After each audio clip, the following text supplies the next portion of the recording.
Quem olha para fora sonha, quem olha para dentro desperta. Tarosofia em 5 minutos. Para dentro. Quem olha para dentro desperta. Olá, seja muito bem-vindo a mais um episódio desse quadro Tarosofia. Se você está assistindo esse podcast pelo Spotify, Deezer ou Amazon Music, eu queria te dizer que este quadro especificamente está gravado em vídeo também lá no meu canal no YouTube chamado Casa 15, e por lá você consegue acompanhar por vídeo eh, a explicação, né, o que eu falo sobre os arcanos do tarô, e como é vídeo eu consigo colocar a imagem da carta que eu tô falando, explicar a descrição, fica mais fácil de você acompanhar comigo, caso você não seja tão familiarizado assim com a estrutura do baralho, a estrutura do tarô. Se você possui um baralho, bom, eu te aconselho fortemente a pegar o seu deck e isso acompanhar esse quadro, junto com o seu tarô, observando o arcano do dia. Então, sem mais delongas, se você está assistindo este vídeo também no YouTube, queria te dizer que existe um podcast maior, um podcast completo, com outro quadro, com leitura, onde ele acontece no Spotify, na Deezer e na Amazon Music. O nome do podcast é Tarô com Café. O link tá na descrição do vídeo, de qualquer maneira. Bom, gente, então, na semana passada, né, no último encontro que nós fizemos, falamos sobre a justiça. Hã, hoje nós vamos falar sobre o eremita. O que é importante da gente observar aqui? O eremita, ele muitas vezes é associado ao processo de introspecção, ao processo de olhar para dentro, ao processo de se isolar do mundo. É o ermitão, como a gente fala, né, em alguns baralhos. É o cara que vai pra dentro do mato, se esconde de tudo e de todos.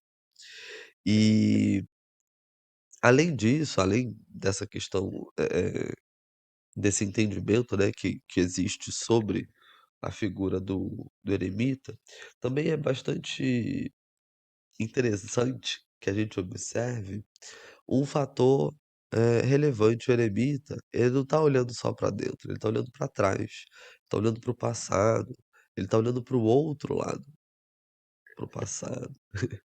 Tá invertido aqui a câmera. Eh,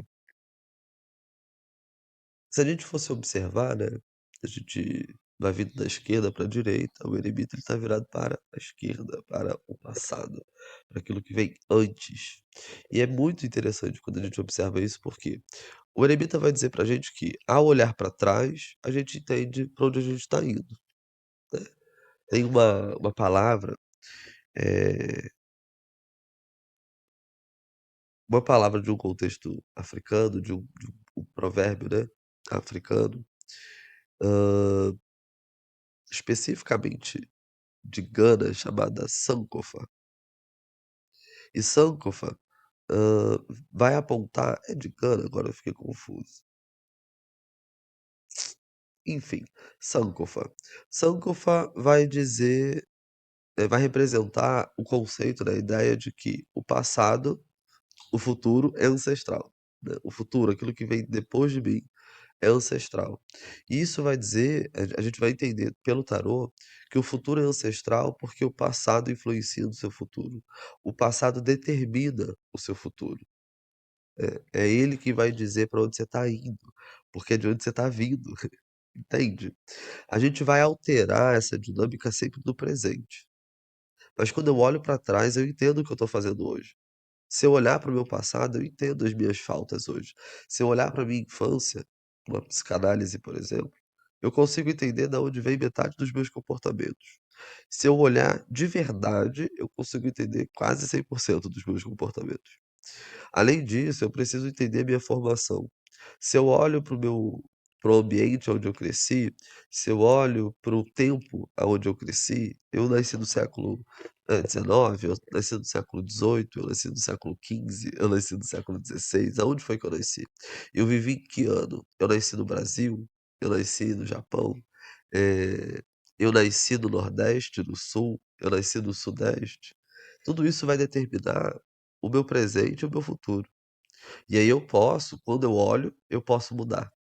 Quando eu dou atenção, eu posso decidir hoje o que que eu faço, para onde eu vou.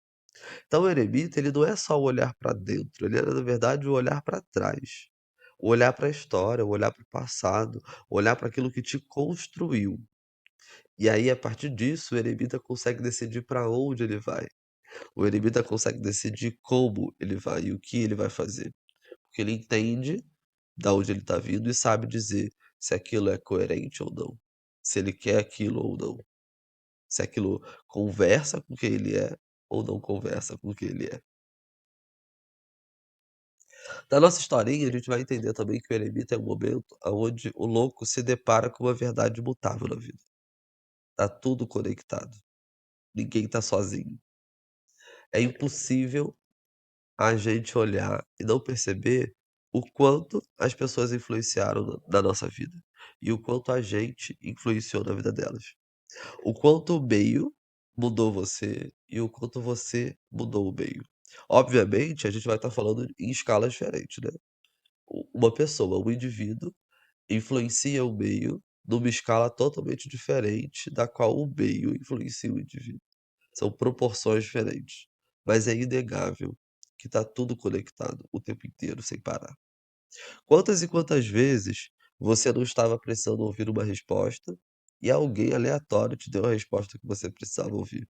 Quantas vezes você não virou para o divino, para o criador, seu anjo da guarda, seu Exu, sua pombagira, quem quer que seja, fez uma pergunta e o Uber, o caixa do mercado, o pessoal da farmácia, o entregador da padaria, te deu uma resposta, sem nem saber que estava te dando uma resposta. Estamos o tempo todo conectados com tudo e com todos, não tem o que fazer. O eremita percebe isso porque ele olha para trás. Ele percebe isso porque ele entende, por observação, por análise crítica e racional, que a vida dele não seria do jeito que é, não fosse pelas pessoas que passaram pela vida dele. Quero dizer com isso que, se tirasse você do lugar onde você nasceu e cresceu, você não teria o nome que você tem hoje. Talvez você não falasse o idioma que você fale hoje. Talvez o seu gosto pela culinária fosse diferente. Você já pensou sobre isso? Você só se chama Pedro, Aline, André, Juliana, Manu, que seja, porque tem alguém nessa vida que te deu esse nome. Alguém escolheu te dar esse nome. Você só fala português porque você nasceu aqui, no Brasil. Ou num país que fala português, né? Poderia ser em outro lugar, mas um país que fala português. Você só fala do jeito que fala, se comporta do jeito que se comporta, acredita nas coisas que acredita porque tem uma sociedade ao seu redor. Ponto. É impossível você existir fora desse contexto. E não é eu que não quero que você exista, pelo amor de Deus. É impossível porque é impossível. Porque nós somos frutos de sociedade, frutos de contexto social. O eremita decide, a partir desse ponto, que se é assim que é a vida, e a gente não tem como mudar isso na vida, a gente só pode aceitar e viver, lidar com a realidade dos fatos. Então ele decide que já que é para viver, ele vai viver de uma forma decente. Ele vai decidir o que colocar nisso. Ele vai primeiro buscar as respostas. Então o eremita ele olha e fala: "Ok, o outro toca na minha vida e eu toco na vida do outro". Porque é inegável o fato de que o coletivo me influencia e eu influencio o coletivo. Então, já que é pra fazer isso, já que é pra deixar, né, já que eu tenho que deixar, né, que é pra deixar, eu tenho que deixar, eu não tenho como impedir que as pessoas me influenciem, assim como eu também não consigo impedir que eu influencie outras pessoas, então eu vou fazer algo útil da minha vida. Eu vou influenciar positivamente. Eu vou levar pra onde eu quero, eu vou construir o que eu preciso. Eu vou dar sentido. para minha vida. O eremita chama o louco para dar sentido à sua vida, à sua existência, porque é só isso que o louco pode fazer. Qual é o propósito da sua vida? O que que você quer fazer? Propósito, entenda propósito aqui como sentido, tá? Sentido. Qual é o sentido da sua vida? Eu quero viver e ser feliz? Então vá viver, vá ter experiências, vá construir isso de alguma maneira. O propósito da sua vida é ajudar os outros? E você está fazendo o que sentado em casa até agora? Ah, eu queria tanto poder ajudar as pessoas. Vá procurar um asilo, vai lá. Se oferece para fazer uma faxina, para passar o dia, né? Você vai estar ajudando alguém. Você não precisa necessariamente de destaque. O eremita, ele inclusive se isola, né? Ele se afasta. Ele não é visto do jeito que o sol é, por exemplo. O eremita vai lembrar a gente nesse ponto de que você não precisa de holofote para fazer o bem. Você não precisa de holofote para chegar no teu propósito. Se o teu propósito é fazer o bem, vá lá e faça. Se o seu propósito é viajar, vai e viaje. Faça alguma coisa com a sua vida. Não vou entrar no mérito aqui do que é evoluído do ponto de vista da espiritualidade, do que é sagrado e do que é profano, porque eu não partilho dessa relação com a vida. Eu vou dizer aqui basicamente que uma hora ou outra você vai morrer, velho. Vai acabar, tudo isso aqui vai passar. Tudo isso aqui vai passar. O que que é melhor pra você? Chegar no último minuto da sua vida pensando, nossa, eu poderia ter feito tanta coisa. Ou chegar no final da sua vida e falar, caraca, eu vivi realmente. Botei minha vida pra jogo. Eu fui útil para o mundo, eu fui útil pra mim, eu servi de alguma forma. A minha vida não foi em vão. Ela teve um sentido, mesmo que um sentido pra mim, mesmo que um sentido efêmero, mesmo que um sentido raso à minha perspectiva. Mas, ainda assim, ela teve um propósito. E eu concluí esse meu propósito. O eremita chama a atenção para isso. Ele demanda do louco isso. Gente, me desculpa a fungação, eu tô nariz super entupido, por isso que eu tô muito fanho, muito mais do que o normal, né? Então é isso, gente. O eremita, ele vai representar o início de uma morte. A gente está chegando no final, do primeiro grau dessa jornada. Eu costumo dizer que essa jornada tem 2 graus, né? O grau do mundo e o grau, dos espíritos, do divino, da espiritualidade. A gente está chegando no final desse primeiro grau, né?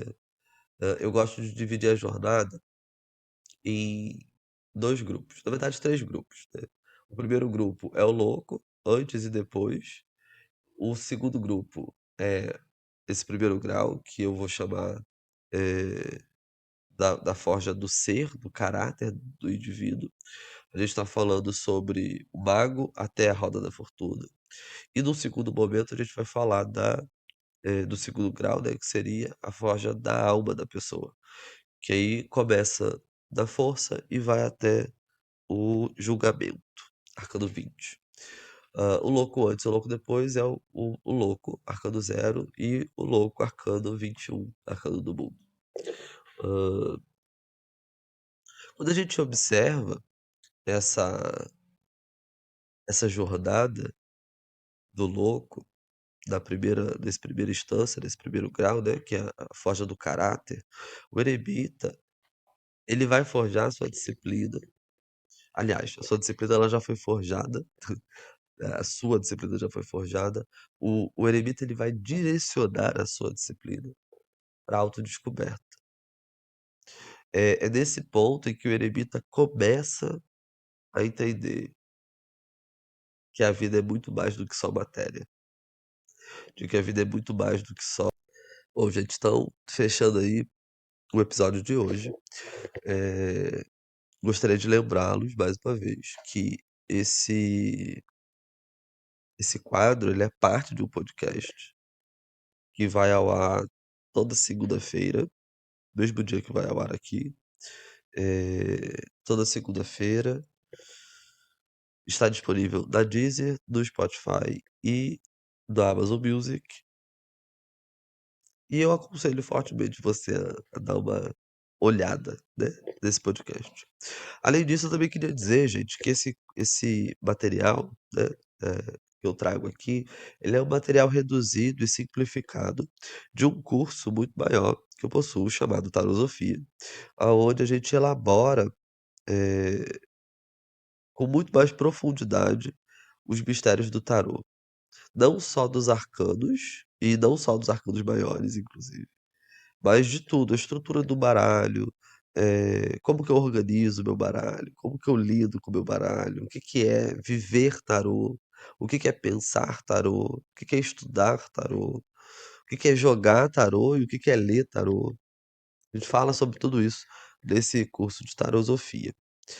Se você tiver interesse nesse conteúdo, te aconselho a me seguir também nas minhas redes sociais e entrar em contato comigo para quem sabe fazer essa formação. Não é uma formação barata, não é uma formação, eh, muito cara, apesar de valer o dinheiro. Eu eu deixo a formação com um valor um pouco mais acessível e eu tenho formas de pagamento também, com o intuito de trazer mais acessibilidade, né, a esse material e a esse conteúdo. Caso seja do seu interesse, portanto, eu te convido a me acompanhar nas redes sociais e a procurar um pouquinho mais sobre essa estrutura inteira. Existe também um material, eu já falei em algum desses vídeos, eu acredito, chamado O Caminho do Louco, que é um livro publicado pelo Roberto Caldeira. E esse livro, ele tem como base a filosofia do tarô. Essa história que eu tô contando, ela é contada também nesse livro, com outras palavras, com outros ensinamentos, com uma outra perspectiva, com outro pensamento, porque o autor do livro não sou eu. O autor do livro é o fundador da escola que eu dou aula, né, o mestre Roberto Caldeira, e ele tem uma vivência, né, ele teve uma vivência em vida muito particular com o tarô, eu tenho outra vivência também particular com o tarô. Então, obviamente, terão semelhanças, afinal de contas, ele fundou o processo que eu dou aula hoje, ele fundou o processo que fundamenta a minha relação com o tarô. Esse foi mais um Tarosofia, um programa do podcast Tarô com Café. Vai ao ar toda segunda, às 10 da manhã. Até semana que vem. Ao tocar uma alma humana, seja apenas outra alma humana.